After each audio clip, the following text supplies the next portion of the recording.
ചൂരൽമല ലോകത്തിന് മുന്നിലേക്ക് കേരളം വെക്കുന്ന അതിജീവനത്തിന്റെ മാതൃകയാണ്. എല്ലാം നഷ്ടപ്പെട്ടവർക്കൊപ്പം ഞങ്ങളുണ്ടെന്ന സർക്കാരിന്റെ പ്രഖ്യാപനം.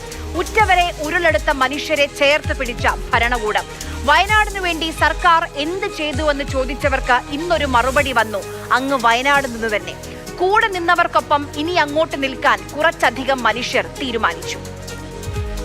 വയനാട് ചൂരൽമലയിലെ ദുരന്ത ബാധിതർ CPM-ൽ ചേർന്നു. കോൺഗ്രസ് ലീഗ് പ്രവർത്തകരാണ് ഇനി ഇടതിനൊപ്പമെന്ന് പറഞ്ഞത്. ചേർന്നവരിൽ കോൺഗ്രസിന്റെ ബ്ലോക്ക് പഞ്ചായത്തിന്റെ സ്റ്റാൻഡിംഗ് കമ്മിറ്റി ചെയർമാനായിരുന്ന നസീർ ആനക്കലുമുണ്ട്. ഇവരുടെ ഈ നിലപാട് പ്രഖ്യാപനം തദ്ദേശ തെരഞ്ഞെടുപ്പിന്റെ തലേ ദിവസമാണ്. എന്തുകൊണ്ട് ഈ തീരുമാനമെന്ന് നസീർ തന്നെ വിശദീകരിക്കുന്നുണ്ട്. ദുരന്ത ബാധിതർക്കായി ഇവർ ഒരു കൂട്ടായ്മ രൂപീകരിച്ചിരുന്നു, ജനശബ്ദം. അതിന്റെ ഭാരവാഹിയായിരുന്നു നസീർ. സർക്കാരിനെതിരെ പല വിഷയങ്ങളിൽ സമരം ചെയ്തു. അതിനെല്ലാം സർക്കാർ പരിഹാരം കണ്ടുവെന്നാണ് നസീർ പറയുന്നത്. 5 സെന്റ് എന്നത് 7 സെന്റ് ഭൂമിയാക്കി സർക്കാർ മാറ്റി.